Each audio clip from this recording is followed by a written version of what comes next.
to do for this stream, and then hey, here's what everyone at the table, what they're doing.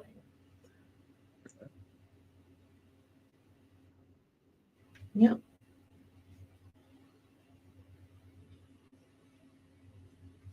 Brilliant. Let's just hope that things run decently well. Obviously, we're working from a good few different intranets. We're working from a good few different locations around the world. I'm in Australia. I believe, Dave, you're in America. Mark, where are you? Barbados. Yeah, I can definitely imagine then. I have to imagine y'all got, just being an island as well, you got to have those sorts of similar issues that we have with the internet. I can say that things are stable most of the time. Mm-hmm. But with technology, the time you really need it most, mm-hmm. that is when it goes out. Yeah, living on that the one underground line lifestyle. Wow. Yeah, we got one line here. Yeah, underwater line, I suppose, specifically. With Starlinks. That's gonna help. So. Mm-hmm. Brilliant. We just gotta hope that it's not too bad for people watching. Hopefully. And look, if there's a couple of technical issues, I don't think that's the biggest deal in the world. This is just here to be a little bit chill, a little bit fun. We're not trying to save the world with this, Fun is good. Yeah, exactly.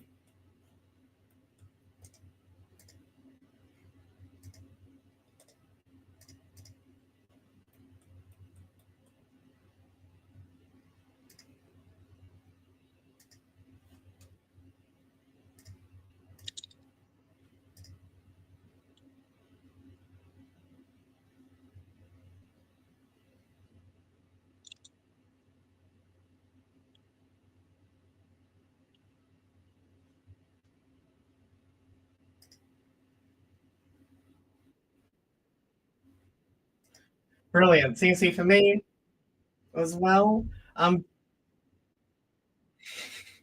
Let's give people until 6. That's when all of the event things will be launching there. Gives people a couple of minutes. Oh god, in the meantime, actually. Yes. And that's the thing about StreamYard that I do like a decent bit. StreamYard is pretty simple. It does just sort of work, especially when we're trying to do 7 different people here. Only 3 now, but for the board game one, I think we got about 7 different people, which is going to be a bit of a mess. We'll see how much we can get that all to work.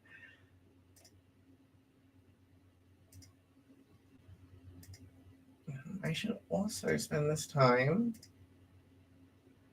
Oh god, we launch in about a week or so, right? Which is kind of scary.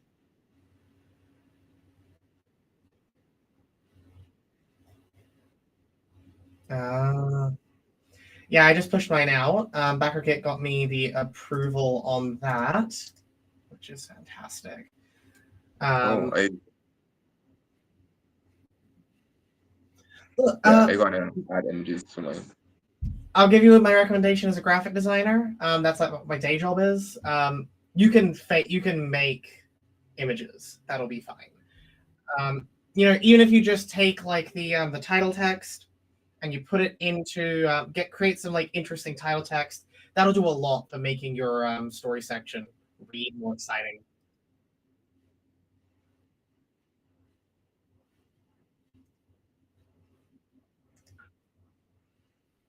Yeah.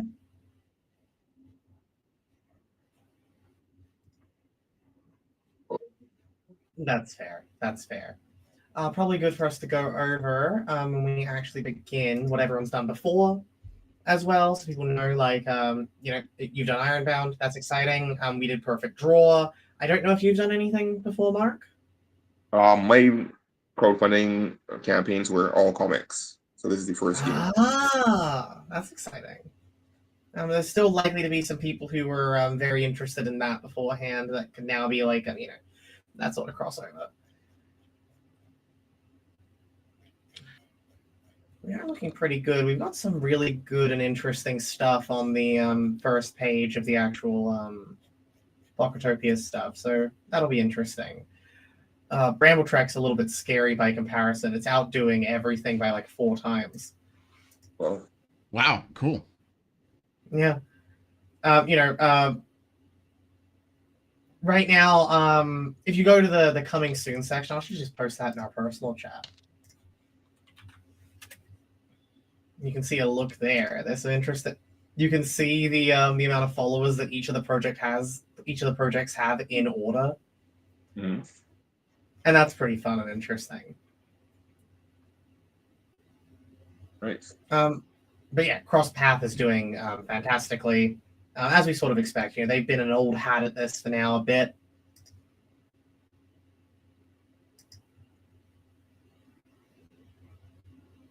Rising tide lifts all boats. Mm-hmm.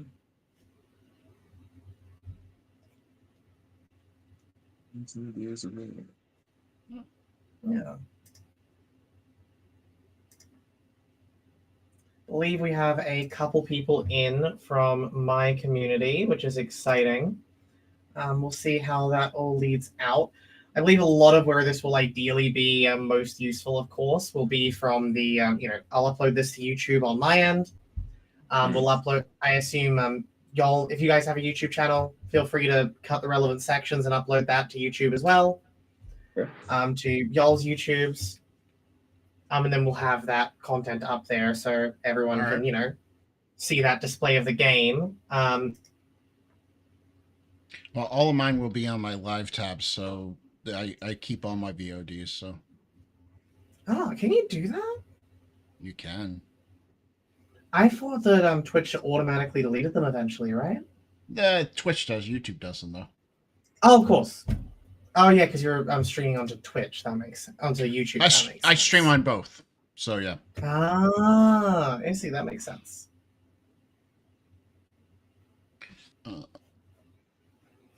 Brilliant. I need to.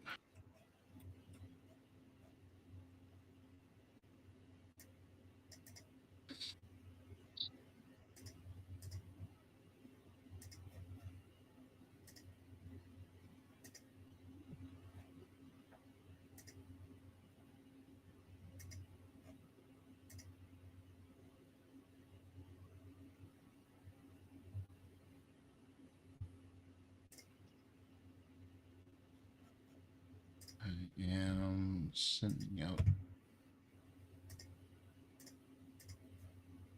Discord. Oh. Mm-hmm. I'm just checking something. Hold on one sec.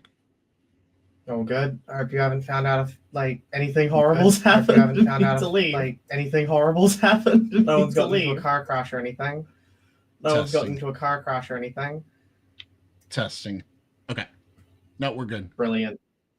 Fantastic. And while we're here, I'll also just check the other layouts. This looks fine. Text is a little small, but that's fine.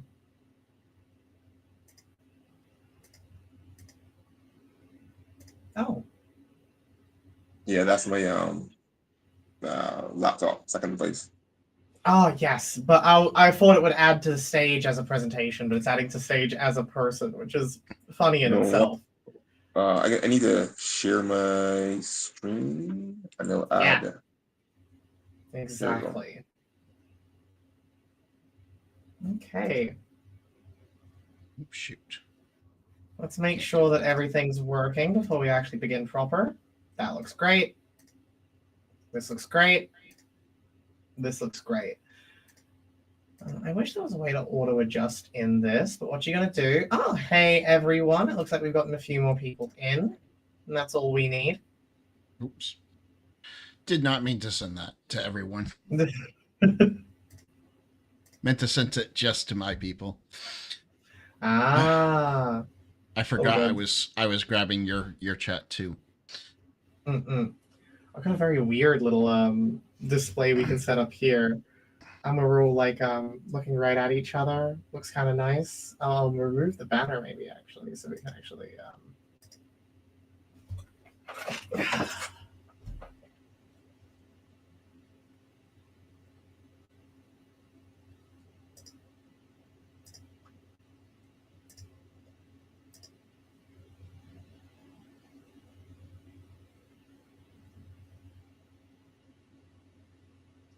Fantastic. We'll get started properly as soon as we hit 6.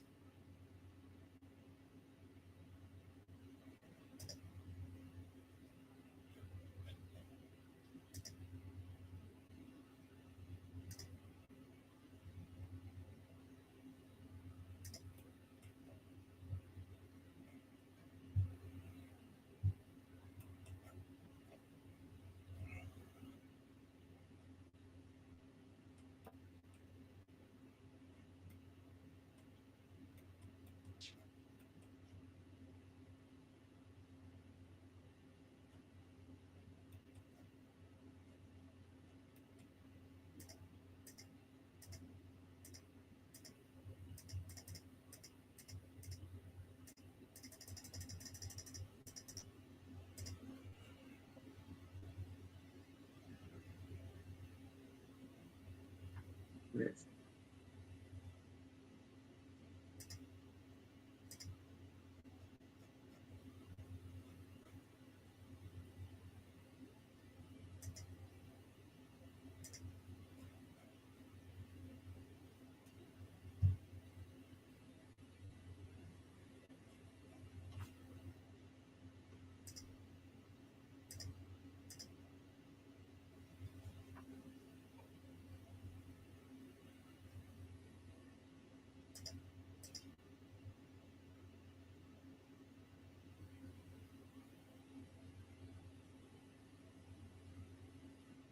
Oh,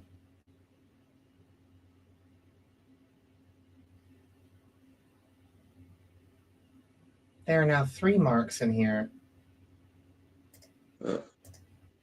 Hi. Okay, Yeah. that one's like. Okay. Yeah, this one's the correct one. Let's put you in there. Yeah, because my phone dropped for whatever reason. Oh, fair enough. Fair It enough. was kind of sticky. So Look, nice and message prepared. me if that happens again. I'll get it fixed up on our end as soon as possible. All right, sounds good. Sounds good.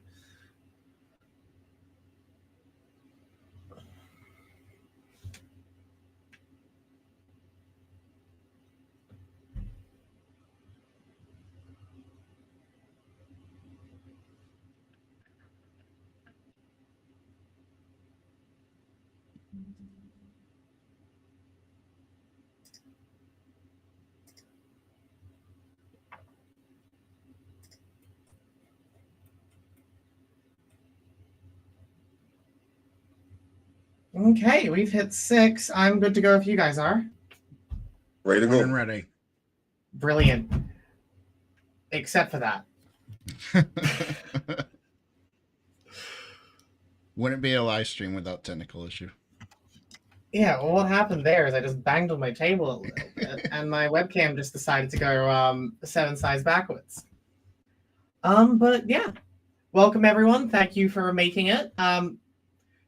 I hope you all had a wonderful day. My name is Nora Jean Haynes. I'm the lead project manager and designer at Double Summon Games. And we're hosting the 2025 Pocketopia Project Showcase specifically for TTRPGs.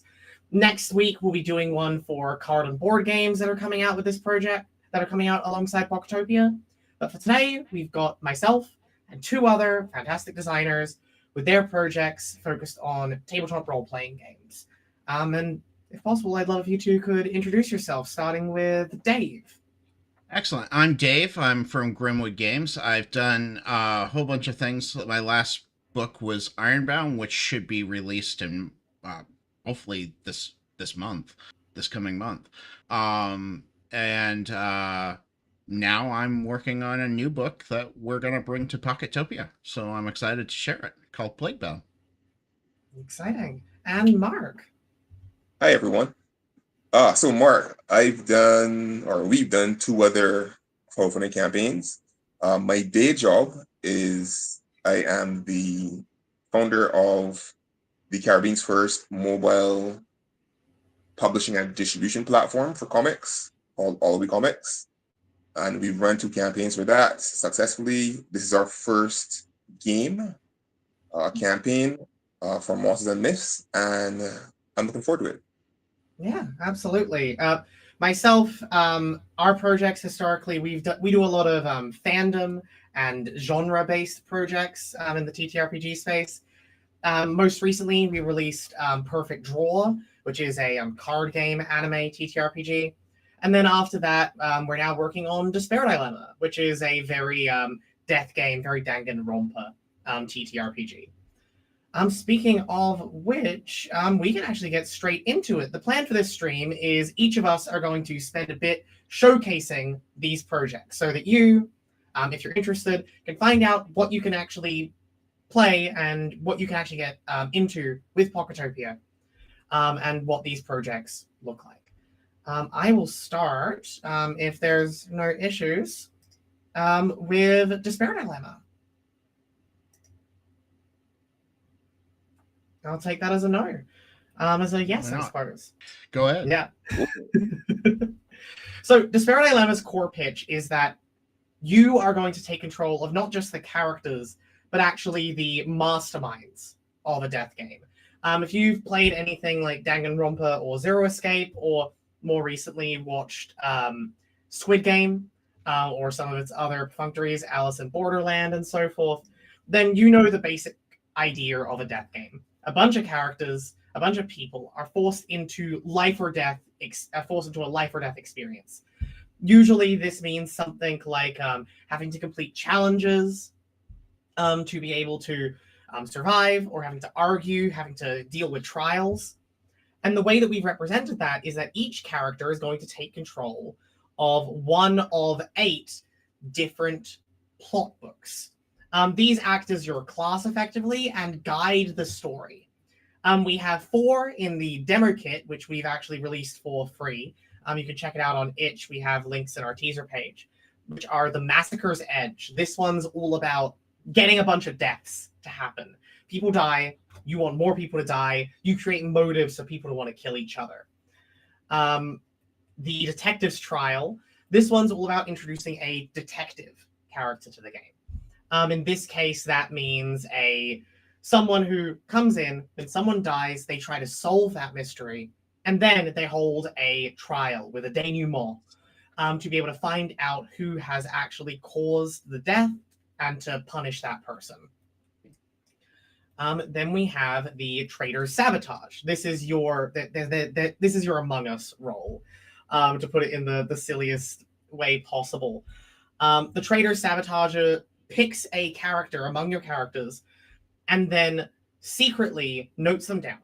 That character is now the traitor and is going to be secretly planning to sabotage, the whole game. Eventually they'll reveal themselves in a big, exciting moment, and can do a bunch of things when they do. And then finally, as part of this demo kit, we also have the Challenger's Inevitability. This is your minigame class. When you've been forced into, everyone in here has to complete a challenge so that they can live. In the demo kit, you can run all 4 of these. There are 4 more in the full game, which we've actually just recently put out a post on if you want to have a look at. And each of them have a set of passives, actions, and unlockable abilities based on each chapter. Games in Despair Dilemma take place over 3 chapters, and you are going to, throughout them, try and achieve one of your goals for each so that you can achieve your final goals in Chapter 3. At the start of the game, your board's going to look something like this. We have a bunch of locations and we have a bunch of characters. This is a fantastic tabletop simulator setup that a part of someone in our community has made up and we commissioned. But to show you roughly how, but this is what things will look up once you finish the prologue. Does that all make sense? It does. Yeah. To show roughly, my plan here is to just show roughly what a chapter 1 is going to look like. Following the death game sheet here, there's 5 of them in the final book. But here we just have one, which is a sort of a classic RPG maker horror style scenario. A bunch of characters have gotten locked in a mysterious mansion with a mysterious and eclectic mansion master who's trying to who wants to force everyone to kill each other and to facilitate this death game. They have a bunch of these mechanical maids who are going around and doing weird shit. But first things first, someone said the mascot character says there is a key and that you can escape if you find it. One of the cool things about the game is that there is a chapter mystery. In this case, it's the key doesn't unlock the front door. Who finds the key and what does it actually unlock? And one player, by way of investing more in the chapter, is going to be able to answer that mystery and just decide something about the story as a whole. This takes place in our truths system. You can see that each character has a truth. And these are just, because this is a GM-less game, this is just how we define what is true about the world and helps you guide how I'm going to roleplay this character, what we can do next. You can't do actions that break against the truth. To use an example, let's say that I'm playing the detective's trial. I'm going to draw 6 cards to represent that. I'm playing the detective's trial. I'm putting my perspective marker, which is how we decide what character I'm role-playing, through on the detective, John Lumen. John Lumen here, he used to be a trained police detective before leaving the force, and now he's ended up in this mysterious mansion. I have a few cards on my hand, and we have a casualty. I want to investigate that casualty. So the first thing I'm going to be doing, if I look at my sheet here, is I'm wanting to build up so that I can perform a denouement, which means I'm wanting to slowly increase my influence so that I can roll better on that, increase my emotional state of my detective. And I'm wanting to use my detective enters the scene ability to make sure that I am placing cards on the culprit, on the casualties, so I'm slowly investigating them. So in this case, I am going to, as the detective, I'm going to start by using a 6 here, and this will go into the center pile, sort of like Snap, if you've ever played Snap. And in this center pile, players are going to have the opportunity to steal the narrative away from me. But with this, I get to increase my morale by a couple of notes. So that will increase to 6. I don't remember how to do that in here, and I will do that later. And then, let's say I was another person. I was the traitor Sabotage, and I didn't want you to be able to have complete reign over the game. So I would use a card. In this case, let's say they had their own 6 in their hand. They would then play that on top and take the narrative away from me. When that happens, I'm going to loot. The perspective marker is going to get off of John Lumen. It's instead going to move on to whoever they pick. In this case, they might pick Valentina here, because they've secretly chosen that Frank is the traitor. And they want to affect the traitor without also having to follow that up. So they're going to take control of Valentina. They, with what they want to get done, are going to try and set things up so that Valentina can die. They want Valentina to die for one another reason, to hide what Morello's doing. So they're going to start describing what's going on from their perspective. Valentina's a little kid. Their father is Frank Morello. They've both been kidnapped and they feel sad. They're in the workshop right now. So I think maybe this is a situation where she wandered off somewhere and then Frank's like stopped her and said, no, don't do this. And starts like punishing her a little bit meanly. So she's going to run off. So they're going to play a 3 onto the center pile, and Valentina is going to run off to somewhere else. Valentina is going to run off over to the kitchen where they spot the body, and that's going to scare them. And you can, as we're describing these, you can go into more detail role-playing wise. One thing we really recommend legitimately is that you can feel absolutely free to, if you're not in play, just take control of another character and just start role-playing. And you're going to play, say, the ace card here, so that you can, not the ace cards, sorry. You're going to play the 2 here to reduce Valentina's morale because you've just seen a terrifying dead body. And then you can use one of your face cards to kill her because she's at 0 morale. Now that she's at 0 morale, you can mark them as a casualty. Note that. You can describe how that happened. In this case, this might be a situation where while looking for the key, someone else has done something bad. Someone has killed her. You can set that up. Or you can set up that this was a mistake. Something strange has happened in that way. You're absolutely free to describe however you want. There's a lot that's kept up to y'all's choice as the in control of the narrative. Moving from there, the next stage would be they don't have anything else they want to do at the moment, so they can choose to pass the narrative. Passing the narrative, they can put their most recently played card on the chapter. And this will give them control over answering the actual chapter mystery. So they can then guide where the narrative is going in a way that's convenient for them. As the trader, this might be something like, it unlocks a library it unlocks a library. And in this library, there's a lot of information. And it seems to imply that another character who isn't the trader might be the trader. And then characters are going to be suspicious of them, and it's going to be harder for them to do things to affect the person who is actually the trader. And that's basically how the game goes. Continuing through it, as the chapter ends, let's just imagine the chapter's ended. These characters have died, another few haven't. We've played a few more cards onto here.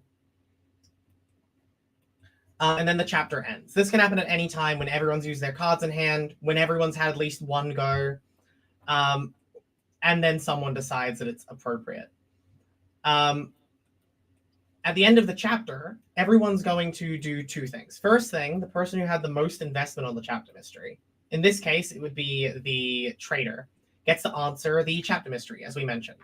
Let's say they say there's a special room, it unlocks a special book in the library describing the history of the mansion. That's just what they go with. And then they describe what that mystery looks like. They add it to the truths here. The special book describes that, let's say, London has a history with the mansion. And that then sets up a potential plot you're able to follow through on. Then each player is going to check on their little powers. As a detective, I might have succeeded on my denouement roll. So I'm going to unlock the Dr. Watson ability, which lets me pick a character to be the sidekick, and then they get benefits from that. And then, let's say as the trader, at least half the characters are in the same location, then I'm going to unlock the It's versus Us ability. It's Us versus Them ability, which is going to let me control, even when other players are doing things, the ways players are moving, the ways characters are moving. This game is very inspired by, if you've played them before, coin games. Have you guys avid board gamers? I'm an avid board gamer, but I haven't played that. Yeah, coin games are, if you played Root before, it's very similar to that. Root is very much a coin game. It's on my list to play in 2025. So, basically the pitch of coin games is that they are ecosystem games. Traditionally, they take place over wars. They're about wars and imperialist situations where 2 players might be playing as 2 sides of a war. But the other players might be taking place of, I am the guns company that profits from the war, and the other player is playing as the other country that's unrelated to the war, but if they joined the war, would immediately tip the scales. And the fifth player is playing as the people inside of one of the civilizations who don't want to be a part of the war, but need to be able to push forward. King's Dilemma is also a pretty good example. Thank you, Great Decoro, from the comments. Games where you are each playing as different parts of a complicated ecosystem, and then need to fight against each other without necessarily just playing on the same battlefield. And that's basically Despair Dilemma. There's a bunch. One of the cool things is that we've got a lot of options to make sure that you can create a death game that you like. There's a lot of different death games, as much as we like to treat it as one genre. We've got locations that make it more Danganronpa. We've got ones that make it more Squid Game. We got little modules that change up the game as well. One of the ones that I'm most excited about is a time loop module. As a big time loop fan myself, we've got a module that makes it so you're playing as the final loop in a time loop, and each of the characters has memories related to previous loops and how things are going to go. Like standard things that are going to be hit, and whether we hit them or not is going to change how it goes. Tragedy Looper, thank you, Great Decoro, again, is a big part of the inspiration for how this game works as well. If you've ever played Tragedy Looper, a fantastic board game that I believe needs a lot more attention.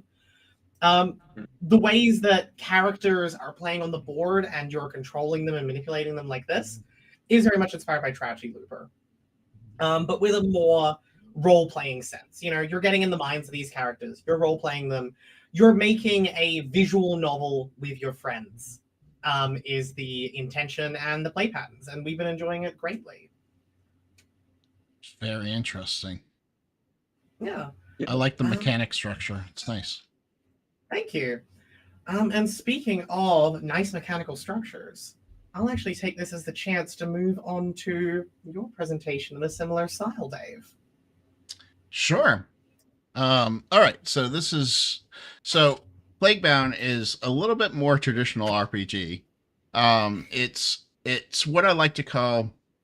It uses what we call in Grimwood games called the Ironbound system, which all of our games for the next foreseeable future are going to be using this system. So they're all going to be backwards compatible and compatible with each other. So if you wanted to take one of the races and put it into the Ironbound game that we just recently released, you can do that. So Plaguebound, though, the world basically has been pretty much covered by a sentient plague that is slowly taking over the world.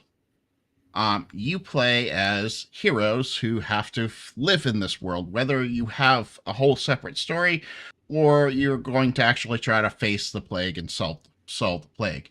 The world is kind of a character in itself in the game. It's not your traditional elves and dwarfs and that type of fantasy. It's more, it definitely has unique characters. There's a mushroom race called the Enokan, who are very Western oriented as far as culture is concerned. So they have like samurais and warriors. We have the Urviken, which are basically a predator race. They feel the hunt is the most important thing, and surviving the hunt, it makes you stronger. They actually wear the skulls of their slain enemies on their face, and they don't take them off. They don't remove them, kind of like a Mandalorian does. You have the Craighorn, which are foul bear creatures that have they're big and bulky, but they're very nature oriented. They accept nature as it is and try to harness and help it grow. The Terrax are a mountain lizard folk that have feathers. So they have the ability to glide from one cliff to the other. And then you have the Zabians, who are a amphibious creature that lives both on land and water. And they're very Roman in culture, so they're very stern about war and matter of fact of laws and structure. And then the last race that you can play is a Z3. A Z3 is a little imp-like race, and they very much are about winning, greed, and cheating. So that, and then obviously you have the normal humans, in the world. So those are the basic races of the world. I figured we'd do a quick character creation. It's not going to take much. I was wondering if chat wanted to find out if, out of all those races, if there was one that was a little bit more interesting than the others to chat. It seems like Decoro, and the chat is pointing towards the hive mind and the sentient plague. The sentient plague does have a hive mind. It is in my current story on my channel, it actually is growing smarter as the characters are playing through their story. So I'm kind of interested. I'm imagining it's sort of like the classic idea, you know, the more people, when we have enough people in the world, that we have the neurons inside the brain, then the brain becomes intelligent. If the plague has enough things and it has enough for neurons, then it's got a brain. Exactly. So it can. So the way the system works is, you have a corruption meter, and as your corruption meter, as you interact with the plague, your corruption meter goes up. After you get 3 corruption points, you have to take a mutation. It's a randomly rolled on a 100 page table. Obviously, there is the option of, if the player has an idea, they should work with the DM to kind of make that happen. But there is that table for people to do, and it's usually, the mutation usually gives you a benefit and a non-benefit, a disability. So, like one of them is that you actually grow 2 extra arms, but because you're not used to it, you actually get a bane to all your dex type maneuvers.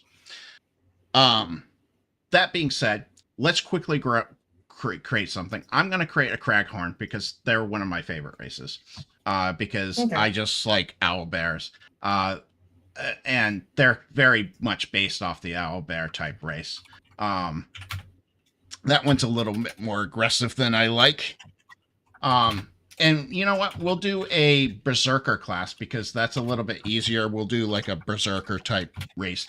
Their basic class. They're basically like a barbarian in the world. They get a free rage feat. So they get the rage feat for free. So we'll add that on real quick. So the way the system works is it's feat based. So you start with 3 pools. You have arcane, physical, and mental, and everything on your skills is rolled with those things. So if you're making an attack, it's going to be a physical attack, or if you're doing magic, it might be arcane or mental, depending on your magic. And I'm going to go ahead and bring this up. The Berserker class, gets they get a +5 to their physical pool. So they start off with a 7 physical pool just to start. They also get a +5 to their physical defense. Now, defense in this game is not like you have to roll to beat it, because all dice rolls in this game are just 1 through 12. There's no math involved in your rolls. There is math involved in the game, but there's no math involved in your rolls. You roll a dice, and if you beat the target number, you beat the target number. There's no adding to the dice, which makes combat quick and simple. They also get rage, like I said, for free. We're going to take Raging Halt so they get rage for free. They get to choose a weapon type that they're trained in. So we're just going to give him a heavy class weapon type. So heavy melee weapon. We'll give him an axe or something. So he'll get a boon when he uses a heavy melee weapon. So boons and banes, just so people know, because boons and banes are not common to every RPG. They're basically advantage and disadvantage that stack in D&D. So basically, you will get to, if you have a boon with it, you get to roll 2d12 and take the highest. If you get double boon, you roll 3d12 and take the highest. So boons can be very helpful, but banes can also hinder you because banes take away. So if you have one bane, you roll 2d12 and take the lowest. And boons and banes cancel each other out. So if you have a boon and a bane, you would just roll a straight die. All right. And then you get to choose arcane or mental defense to be trained in. So we'll give him a arcane. Nope.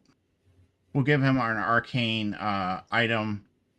We'll give him an arcane necklace that is a medium, so it does 2 arcane defense. So when we equip that, this is just something you get to decide, or like when you're doing character creation, is this open-ended? Exactly. Yep, 100%. Okay. It's just a character creation. You get to decide whether you have in character creation, you get 1 item, 1 weapon, and 1 defensive item to start the game. It's just and there's an item creation system instead of a item list, like we would imagine. Correct. With so the equipment, I'm going to let me go to the equipment. So the equipment breaks down. As far as weapons, you have your melee, you have melee, slashing, piercing, and bludgeoning, and then you have 3 types. You have light, medium, and heavy of all of those. And same with range. Range, you have light, medium, and heavy. So those, they're generic enough so you can be like, I want a scythe that's a medium weapon that I'm carrying around and using. But then you could also say, well, it's only a hand scythe, so it's a light weapon. So it's very open-ended as far as what the weapon does and weapon style. And the whole reason for that is Ironbound system is very rules light, so it's very narrative driven.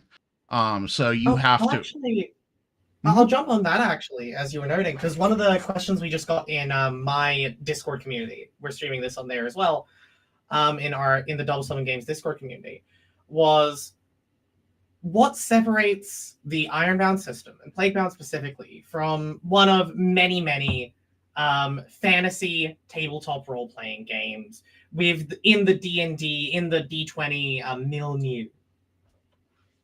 I would have to say it's a rules light, so there's not many, like, it's very open to interpretation of the players and the DM.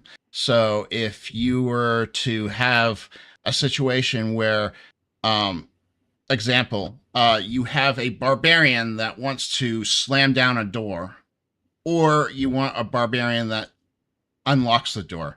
You can do that in Ironbound just by simply saying, I'm going to use my mental to try to figure out how the door unlocks.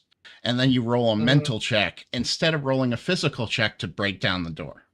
So there's only 3 types of rolls in Ironbound. There's in Plaguebound, there's physical, mental, and arcane. That's it. You don't roll anything else besides damage. So fair enough. So you don't have skills. You don't have. It's all interpretation of, does this fall under mental or does this fall under physical? Does it fall under arcane? So that's where the difference lies between, say, your traditional D&D and something like this. It's not skills based. Makes sense. And they get a Berserker class and 2 non-feat. So Berserker class feats. So each class has their own separate class feats. In this particular case, I'll just choose Ice Cold Rage. Ice Cold Rage is basically when you rage, you get actual ice damage, arcane damage, instead of physical damage. So this is where you could build like a berserker who's not necessarily like doing a whole bunch of physical damage, but maybe he's magical and doing a whole bunch of magical damage. And then we'll just do two things that I know that are really good for berserkers. We'll do something called Born Blessed. Born Blessed gives the players a 2 destiny dice. So destiny dice in the game are basically allows you to re-roll any die in the game, whether that is a roll that you're doing for a arcane, physical, or mental check pool, or if you're rolling damage. It's just any die roll in the game you can re-roll. And we'll do healthy as an ox, which no, naturally deadly. Naturally deadly automatically increases the damage bonus to be +2, so they automatically go up to 4. All right, so those are the feats that they get. Berserkers also start with a power die of 1d8. So power die is basically an extra die that gets added based on certain things that happen in the game. Usually it's feats that allow you to add it and boost it. And then they also get a +3 bandit damage bonus, and they movement of 30 feet and a d12 of health. So their health die is a d12, so they always start at full health first level. So they actually are at a 5 bonus because all players start at 2, so all players are based on their class initial. And they have a 40-foot movement. So that's it. That's character creation. Except for I have 6 points that I can spread among these pools. So I could easily do... I'm just going to do 2 right across the board just to make it easy. So that is character creation. It doesn't get any more complicated than that. You're done. Yep. So Brilliant. So combat, I'm going to show quickly how combat works in the system. Going into, so we're going to go take our new character that we just created, the demo character. And let's say there's a young vampire that they're facing. So the way initiative works in the system is initiative is card-based. So you have 1 suit of cards that everybody can roll, that rolls against it. In this particular stage, in the Foundry module, it's just 1 through 13. But if you were playing at a table, it could be ace through king of 1 suit. And basically the vampire would go first in this particular scenario. So if the vampire just did a straight bite attack, that would be a physical check. So he does get a boon to his bite attack. Actually, I should have a bite attack. So he gets a boon for that. So he's going to roll 2d12 and try to hit my target of 9, because all players are 9 unless you take a feat to increase it. So he rolled a 10, which is successful in hitting me. So he would then roll his damage, which would be 11 points of damage to me. So I would take 11 points of damage to myself, which would make my health 1. Now, that sounds like it's deadly because health, you would think, is the be-all and end-all. But after he takes the damage attack and his health drops to 0, it then goes to the type of attack that it is. So if I had the vampire bite would be a physical attack. So if I took more damage, it would go to my physical pool. So, but that is his turn. So we would go ahead and go to the demo characters. Let's say he steps up and he's going to swing a giant sword, giant axe or whatever. He has a boon to it because he has heavy melee. So he's just going to swing away, and he gets 10. Now, the vampire has a resistance of 11, let's say. So what I can actually do is I can actually add to my physical pool. I can take 2 points, and I can actually make this actually a critical. So I can actually crit on him. So when you crit, you roll the damage of the die, which I didn't actually create, sadly. But that's all right. It's a 1d10 for a heavy attack. So I roll the damage, and there's critical. So what critical means is I actually roll 2d10 plus 5. So I take 19 points of damage to this guy. So he's down to 1 point of damage. So he's not very tough. This is definitely a youngling, so he's not like going to do major things. Now, actions in this world is both point based. So to make an attack, it's 2 action points. To move, it's 1 action point. So I moved forward and I attacked. So that would be 3 action points. Since all characters start with 3, unless you have a feat to boost it, I would be done my combat. Now, at the end of the round, combat gets reshuffled. The cards get reshuffled and you redo initiative. So you're never stuck at the bottom of the, I am particularly on this one, but you never usually always stuck at the bottom. It can always progress to be more open. So if I'm at the bottom this round, I might be first next round. So I might have 2 attacks, one right after each other. So the magic system in the world, even though this guy's not a magic system, I'm going to show it off. So the magic system is open-ended. So what that means is there's no spell list. So basically, when I cast a spell, I say what I'm going to do. So say this guy was a shaman. Shamans use totems for their magic. So I could be like, okay, so I'm going to drop a totem in front of player A to heal him. I've done this multiple times before. The DM would give me a target number that would be fairly easy, say something like 7. I would then roll my magic. And I would get, if I was a wizard, I get a boon. So I would roll my magic, and as long as I beat 7, it would succeed. In this particular instance, I got a critical, which would technically double my healing to that person. So that's how magic system works. And it's all narrative driven. So basically, if you want to create a fireball and you're an elementalist, you say, I'm going to create a ball of fire and I'm going to chuck it. And I assume that more martial leaning characters can also be doing this kind of cool stuff. If I'm playing as a sword fighter and I want to be doing I want to do a really cool attack. I'm using my ancestral blade with the power of the some chuny shit. I've got the power of the demon inside of it, and I want it to lash out and steal their soul or whatever. I can 100%. Just describe that and then do it. 100%. That's just that. If that's the way your sword works, you can definitely say that. It's all narrative driven. So if my berserker, I get so angry that I rip off his head. Yeah, that's going to be a harder target number. So the target number of the creature is probably going to increase a couple points to make you succeed in that. Mm-hmm. I think that people will have like a lot of good understanding of whether this game is for them or whether by way of through this demo. I think they'll understand. Oh, this is what I've been looking for. Go ahead. Oh yeah. Which is to say, like,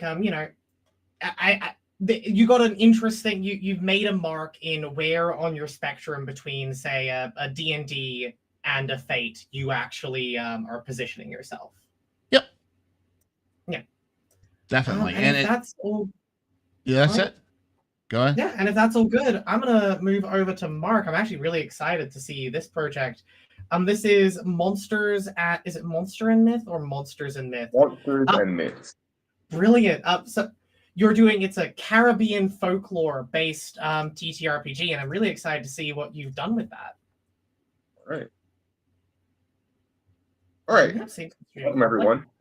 So, Norgene, if you can help out, just let me know who's responding in the chat. Everyone who's watching this live, if you've got paper and pencil handy, that would be really good to have, so you can kind of play along. Oh, okay. So this is a very high-level overview for Monsters and Myths. So thanks everybody for being here. I'm going to tell you a bit about it, what's special about it. I'm also going to give you a couple of points to actually put into play the kind of things I've been talking about. and I'll be there to help walk you through it. So one of those things is you'll get a chance to create a character, at least in broad strokes, and you will get to see how some of the mechanics work, how the actual cards come into play. So I'm just going to jump into it. By the way, I'm Mark, and this is the first live demo of Monsters and Myths. Here we go. So Monsters and Myths has some 5 cool things about it. First of all, it's narrative-led, as opposed to, let's say, Dungeons and Dragons, which is rules-led or rules first. So if you've already signed up for the campaign, you would have gotten as an incentive twice weekly chapters for an interactive fiction story in one of our worlds. That's another cool thing about this, about Monsters and Myths. It is multi-world by design. And these worlds are usually set around themes. So the interactive fiction game that backers will get just for signing up, that is more of a sword and sorcery, feudalistic, age of exploration type game. We have our Catalyst world, which is an analog to our real world. So, there's TV and cell phones and internet and that kind of stuff. We have another world, which is near future. That is a dark solar punk world. And the final of our known worlds right now, it's a clockwork world. So the question for that I was trying to answer is, what would a modern steampunk world look like? If you're a fan of steampunk, it's typically a Victorian age type story. So we have this entire world where everything runs on intricate clockwork mechanisms. So that's kind of cool. So narrative first, multi-world, cards based. So you can play this with your standard deck of cards, the same card deck that you might play poker with, for instance, or hearts. It's turn-based, and it is very much steeped in Caribbean folklore. Oh, So, we actually have two TTRPGs using standard playing card decks. That's actually kind of funny. Awesome. So one of the rewards you'll get for backing the campaign is a custom deck of cards where the face cards will all be Caribbean folklore characters. So that is going to be a cool thing to have. So here, if you're seeing the screen, we have what is called our domain schema. That is how the magic system appears narratively in-game. So for our Catalyst world, the inciting incident is that magic returns to the world. And because so many people are fans of games and video games and RPGs, it is definitely flavored by RPG style mechanics. So if you're fans of Gamelit, if you're fans of isekai stories, then this is going to be right in that sweet spot for you. So characters in the game, characters are what we call personas that you as players will create. You will have to explore the domain schema. And the top hemisphere, if that is showing up, it's the domain of man. So we have the body domain, we have the tech domain, and then on the bottom hemisphere, we have the domains of myth. And that's where things get a bit weird. So we have the psionic domain, and we have the arcana domain. So that's what these symbols in this little circle mean. The other thing, we have some cards. These are trait cards. So how this system works, you have 4 domains: body, tech, psionics, and arcana. Each of these domains, the first 3, they all have 5 traits. So think of traits like attributes. So if you've been playing like Baldur's Gate 3, instead of strength or dexterity or intelligence, you would actually get to choose your persona's traits from these cards. So body, tech, and psionics, they all have 5 traits. Arcana is different because Arcana is the domain of our folklore characters. So there's an extra trait in there, giving them 6 traits, but that extra trait is actually a vulnerability. Because in designing this, we realized that classically a lot of our folklore characters, not just from the Caribbean, but other regions as well, they typically have a signature weakness. So for things like vampires and werewolves, there will be things like silver, a vulnerability to silver. For here in the Caribbean, we have a folklore character known as a hag or as a suppliant in some countries. And that's like a mix of a vampire, a skinwalker, and a witch. So there's some universal elements there. So this is a character that can actually remove her skin, and in traditional stories will fly around in the air as a ball of fire. And flit through keyholes and under doors and, feed on people at night when they're asleep. So 4 domains, we have a total of 21 traits, and those are kind of cool things that we have for this game. So I mentioned the domains already. Traits are things like brawn, and each trait is linked to the domain. So brawn would come under the body trait. Intelligence comes under the tech trait. Will would be under psionics, and word would be under arcana. Very interesting to see things that traditionally you think of as stats coming down as what seems to be much closer to like the large numbered skills, if you will. Yeah. So to create a fully rendered character, a fully rendered persona in Monsters and Myths, you need to select a total of 6 traits.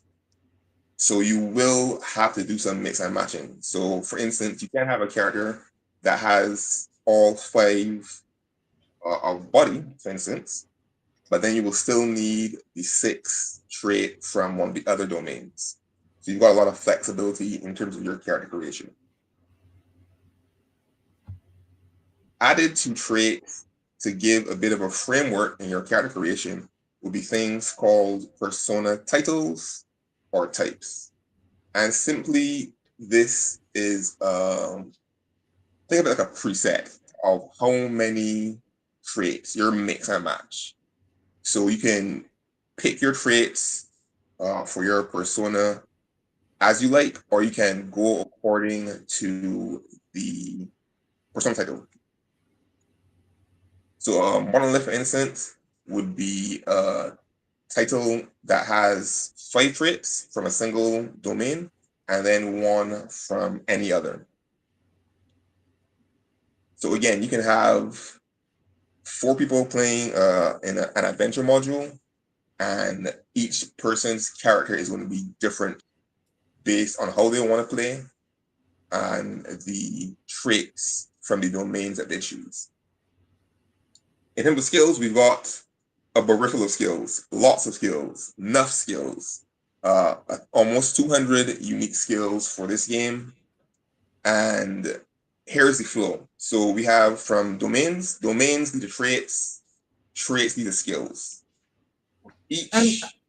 If it's okay if I just ask a question we're getting from the chat here about the skills immediately is, in a lot of games with a lot of skills, you end up with these, okay, now if I haven't invested in this skill, I can't do anything that would otherwise be, that I would otherwise have a core understanding of. If I haven't invested in swimming, then I can't swim at all. How do you guys deal with that in this game? Is there a general competency? That's an excellent question. So I read a lot. So I'm a big fan of GameLit. And one of the things that always tweaks me a bit is these extra long skill sheets for a lot of these characters where they'll pick up skills and abilities willy-nilly, but as they progress through the story, they typically would use only a handful of skills. So yes, while there are a lot of unique skills to potentially choose from, you have essentially 9 skills to choose from for each of your traits. So And- this is a sort of way. This is another question that came up because you guys mentioned that you had a history in comics.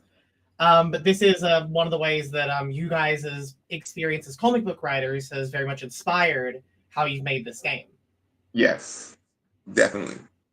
Trying to figure out the kind of stories we want to tell and building, well, literally a system to support that. So again, it's very, very, very narrative first. So yeah, three domains have 5 traits, each with 9 skills. Arcana is different because that's for the folklore or the mythology characters. So they've got an extra trait, so they'll have an extra set of 9 skills to choose from. So the final bit to creating your character is figuring out your career archetype. And we've got 15 career archetypes at this point, and they are spread across the 3 main gameplay activities, which would be offense or combat, support, and utility. So under the offense character archetypes, you've got things like assassins, gunslingers, elementalists, and so on. And what we work hard to do is to make sure that your domains, traits, skills, and your character archetypes can be applied across the various worlds under the system.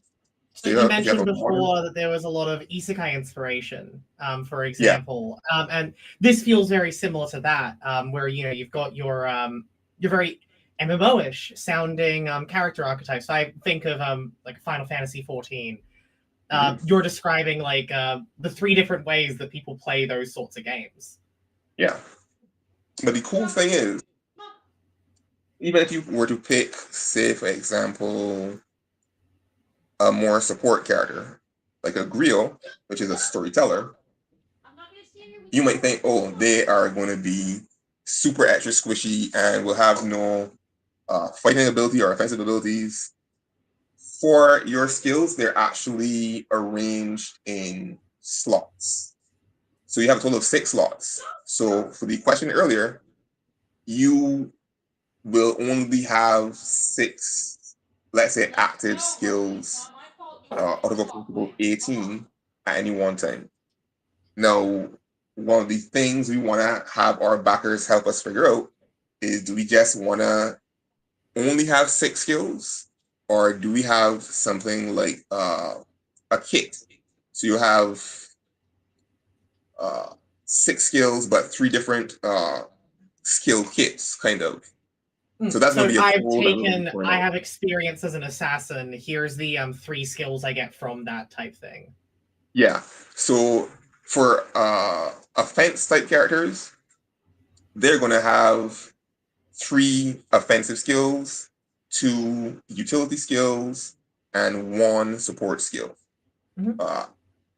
It'll be different for utility characters. So they will have 3 utility skills, and then they can either decide if they want to have 2 utility or 2 support and 1, or the other way around. So you've got even more flexibility there. The idea is to really give people a chance to really play characters and create characters how they want, how it appeals to them, and be able to enjoy the story. So here's our first demo. If you've got your pencils and papers or your keyboard and your documents, here's what we're going to do. And am I doing this for me as a person, or are we creating a new character? We are going to create a character. I'm actually going to... All right, so let me read this out first. So first demo, you're going to create your own persona.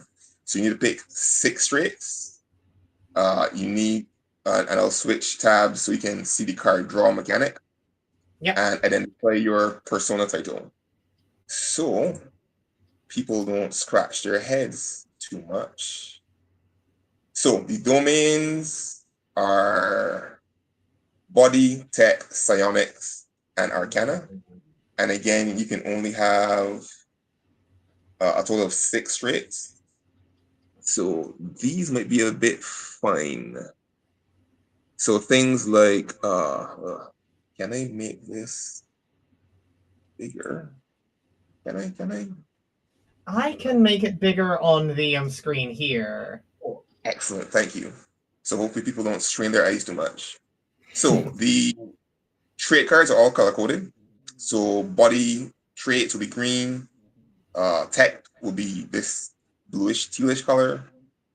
This plum looking, is it plum? It's not purple. It's Would like be a violet. It looks very violet to me. okay. We'll go with violet. That will be for your psionics, and then the purplish color is going to be for your arcana. So I'll keep this here, give you guys a minute or two, and you can just pick any 6 of these right now. We're not going to get in the weeds about figuring out what your persona title is, because typically for this game, to play adventure module, there would be a whole 0 session to help players figure this out. We don't have that here. This is just going to be quick and probably a bit messy. I should ask, actually, so you said that this is cards based. I assume that these will be, are these, because they're shaped like cards here. Are they present on cards? Will the campaign have cards that get printed out with this, or? Yeah. So Yes. we're actually really happy to have these done. And so you'll be getting these as well bundled in with your at your tier when you back the campaign for the And physical. And if no one's overlapping, then that means that so long as no one's overlapping, it's fairly easy for you to just say, okay, Mark, you're playing as a character with brawn, wits, clairvoyance, weird, perception, reflexes.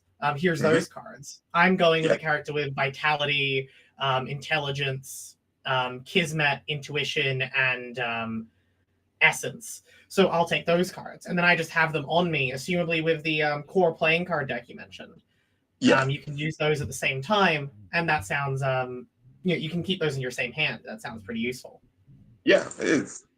So I'm gonna switch tabs. Okay, that worked. Excellent. Great. So this is a web app that I found that is really useful in helping me demo this. It's called Deck of Cards, and it's not affiliated, just one I found online. So here's how the cards come into play for the first lightning character creation. After you pick your 6 traits, there's going to be a value that goes along with that. So Nora, I'm going to deal you 6 cards.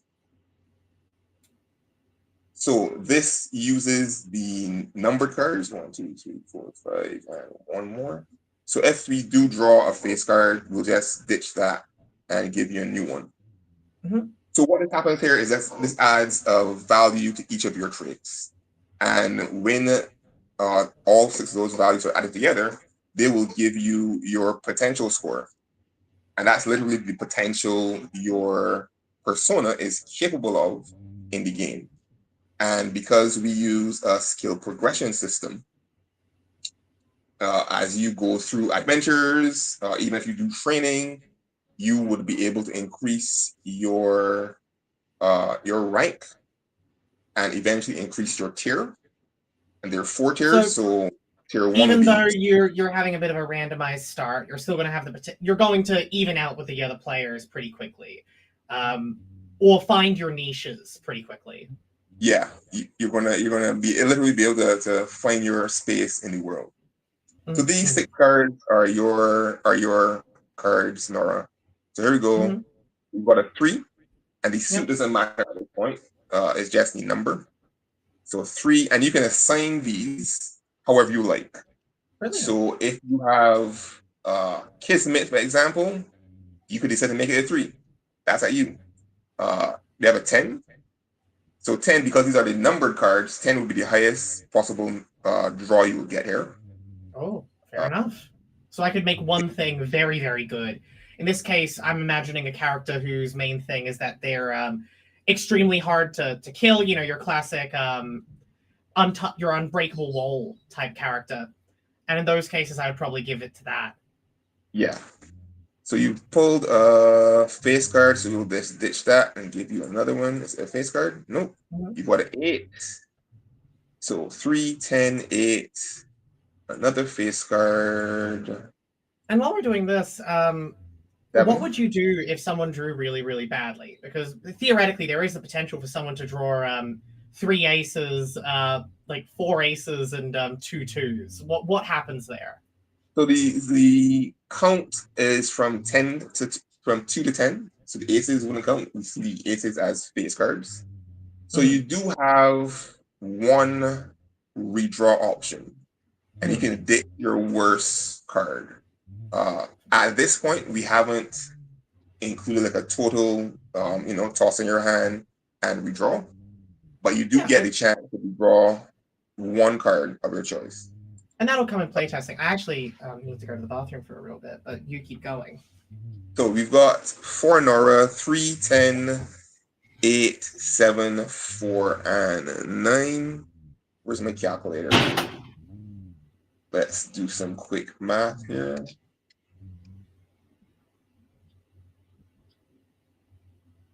And is that a 9? Yeah, that is a 9. Excellent. So, assuming this math is correct. Yeah.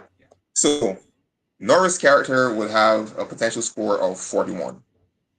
And your potential score, the total, also comes in to play in terms of initiative. Because this game is turn-based, you got to kind of figure out order. So your potential score will go for there. The individual scores are also your modifiers for skills. So let's say, using Nora as an example, she has a character with Kismet, and Kismet falls under Arcana. I think it's Arcana.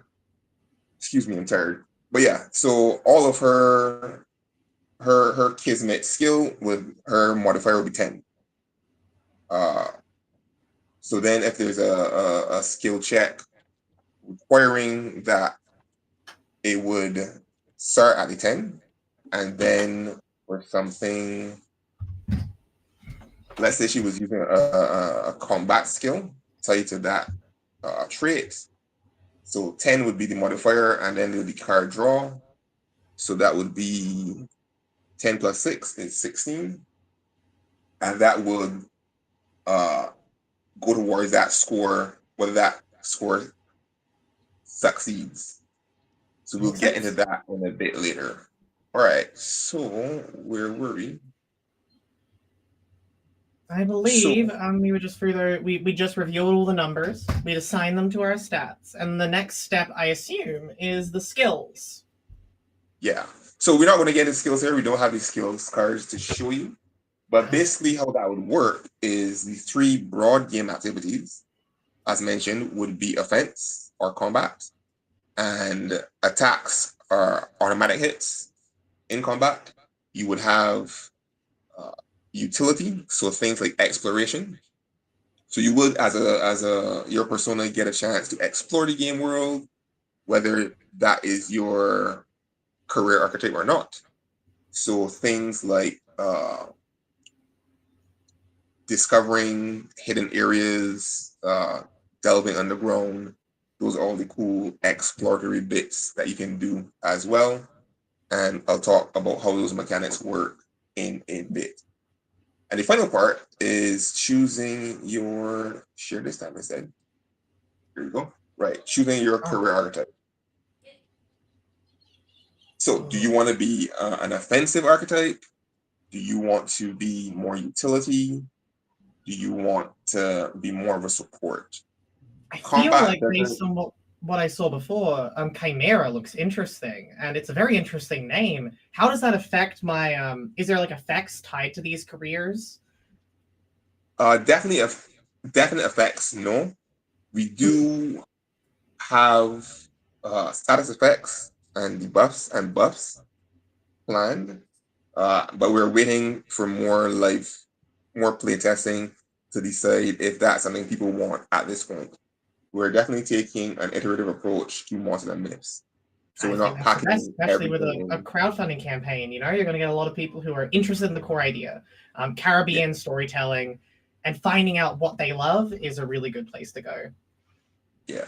So the Chimera, so we have in Caribbean folklore a character that is a clear shapeshifter.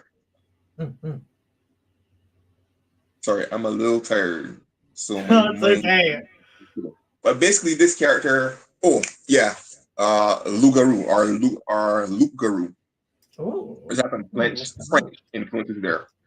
But it's different from your standard lycanthrope or werewolf or were characters, where yes, they can go from a man to an animal, and either like a full animal, so a man turned into like a dog, for instance, or into some kind of like hybrid mode or stage between there. The cool thing about the Loup-garou is that they're not limited to one rare shape, for instance. So it makes it actually hard to combat them because they can shift in combat between different animals and different. So sort of like the traditional idea of the druid in your D&D style games, but as your more a Caribbean mythological character with a vampire tinge on it, seemingly, which is very interesting. So we went with the archetype of Chimera. And as you see in brackets, those are linked to the Arcana domain specifically.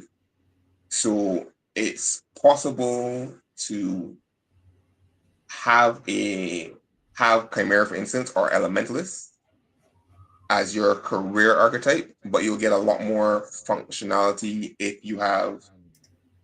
So, for instance, you can have all 5 of the body skills, for instance, but then you can have Essence, for instance, which would be like your magical makeup in there, and still play as a Chimera. All right, so we create a character. We haven't done the persona title, so we'll move past that. So that's just a really brisk overview in creating a character.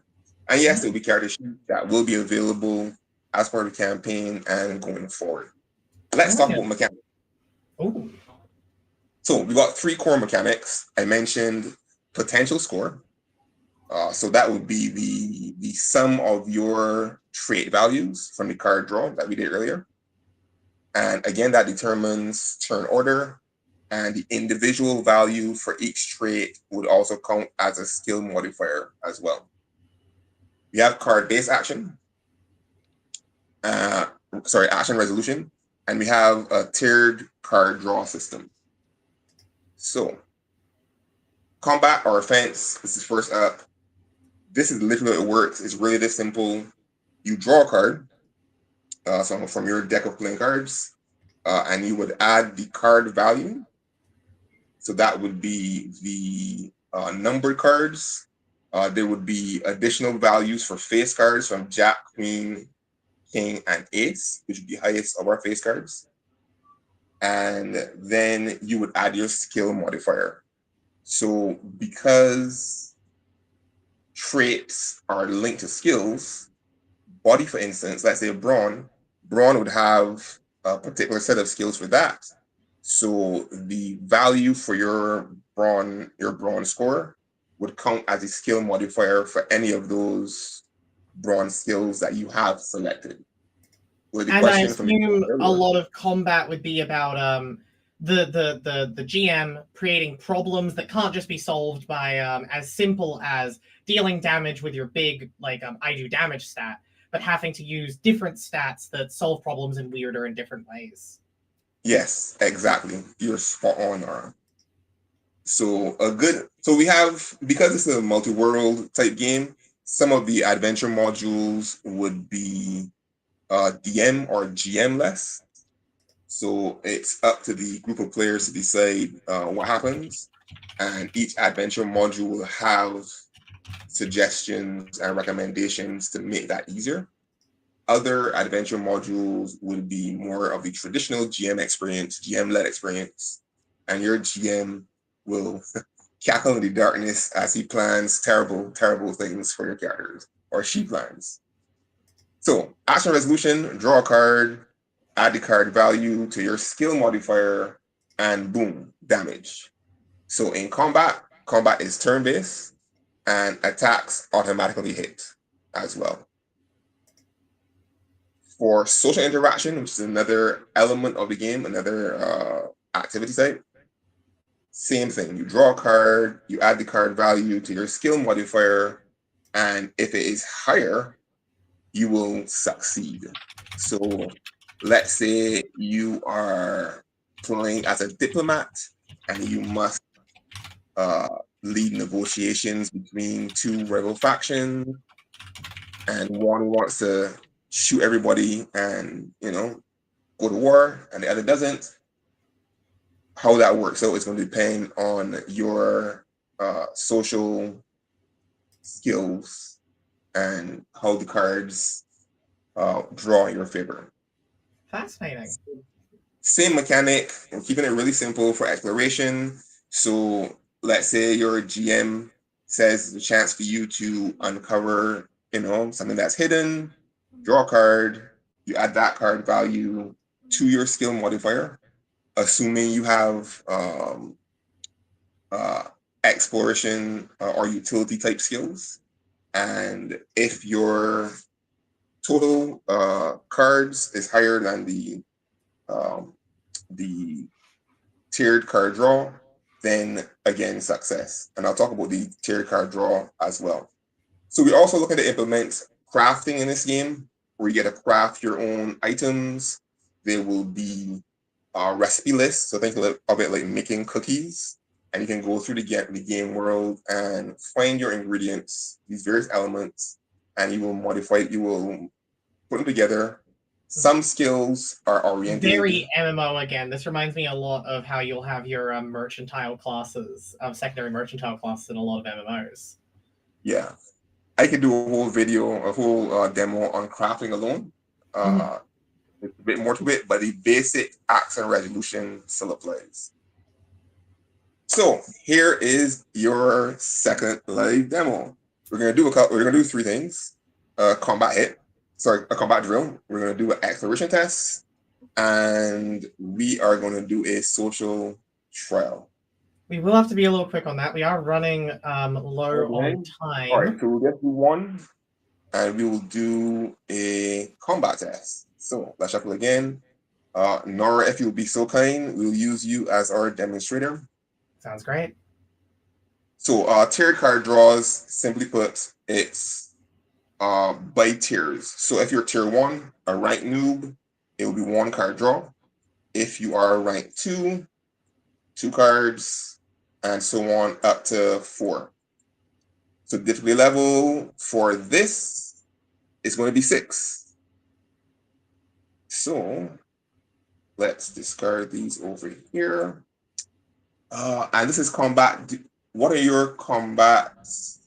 You wouldn't know your skills, Nora. So what are your traits? Let me through your traits real quick. I believe the what I had down, I actually have lost a piece of paper because I had to run off. But I had vulnerability, not vulnerability.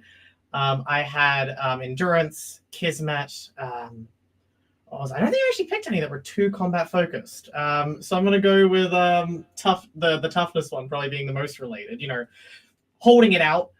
In this case, combat-wise, and making sure that I don't take the damage. Doing a bit of a Muhammad Ali, taking the hits and then not getting phased, so that they tire themselves out. Excellent. So the number to beat here for this is going to be 6. So we're going to have a card draw, and that's a 4. So at this point, you would be adding my toughness. I put the 10 in, which I believe means I'm rank 4. So no, your 10, which would be your value, is going to be we added the card draw, which is 4, and since the tiered card draw is only 6, Oh, 10 good. and 4 would be 14. Your hit goes through extra, and boom, you've done 14 points of damage. That's it in a Brilliant. nutshell. That's how combat goes. So Makes sense. things like hit points. Hit points would be decided by your potential score times 5. So I think you had 41. Yeah, I got it here. So your hit points would be times 5. And then I imagine as we describe this, the GM would be doing a bit of a like, okay, you've toughed out those hits and you've been able to tire them out for 14 hit points. However, then situation changes. You notice that the ground under you starts to rumble. So you can't just do that again and so forth. Yeah. So plenty of cool tricks that your DM can do to really make this a dynamic experience and have lots of fun. All right, so we're at the end nearly. So Brilliant. again, multiple worlds to explore. As I said before, these worlds are defined by setting and genre. So our Catalyst world, this is where the inciting incident kicks off. Magic returns to the world as an RPG style system. So that's a more modern world. We have a world of spears and magic, feudalistic age. We have our dark solar punk world, and we have a modern clockwork world. And each of these these has clear inspirations from Caribbean folklore, integrating these to make them unique from other examples of these sorts of genres. Yes, exactly. So you're going to be seeing a lot of our folklore character archetypes apply to each of these worlds in different ways. So for the Dark Solar Punk world, actually, for everybody who would have signed up before this point, you guys would have gotten one of our short stories set in this Dark Solar Punk world. It's basically like a procedural, a murder procedural type show. And the antagonist, the bad guy, is actually a cybernetic take on one of our folklore characters. Fascinating. So, and I assume once the project launches, people will be able to have a look at these and see some of these cool examples. Yeah. We are busy getting the art churned out as we speak. Oh yeah, because you guys are the comic guys, so you guys would be doing that yourselves. Yeah. So, quick recap. Monsters and Myths is narrative-based, card-based, turn-based. It's very much centered around Caribbean folklore. So if you don't have any familiarity with Caribbean folklore characters, this is going to be a great entry point for that. It's multi-world, loads of character customization. We've got 3 core mechanics, and that sounds like fun, right? Sure does. Absolutely. So thank you very much for being here. I don't know if there are any type of questions. It doesn't look like we have any in the chat. I think you answered everything pretty well. Oh, then I had an amazing presentation. Absolutely. You kind of made me feel underdressed by comparison, having this PowerPoint already prepared. I know. That all said, I think that's about the end of the presentation. You'll be able to catch all of these projects at Pocketopia. That'll be launching on March 13th. Everything launching together. And one of the cool things about it is if you back multiple projects, you'll be getting a bunch of freebies from Backerkit. I don't know what those are quite yet. I believe they will be dice or other related freebies, maybe some pins by the looks of it. And we'll see what those are. You'll be able to get information on that soon enough. I hope you guys all have a great day. And feel free to get in contact with any of us, I believe. You guys should be free. You have communities available to ask questions if you don't know anything about the games. And make sure to follow the everyone's teaser pages. There's some interesting stuff there. And take a look at Backerkit, the Backerkit page as a whole. When that goes up, actually, I will just get a stream up to some of these because there's a lot of interesting projects that you should absolutely have a look at. Share screen. to...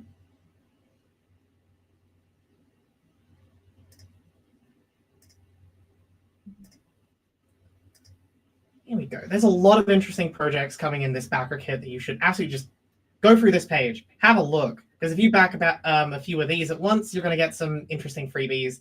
There's a bunch of collab goals as well.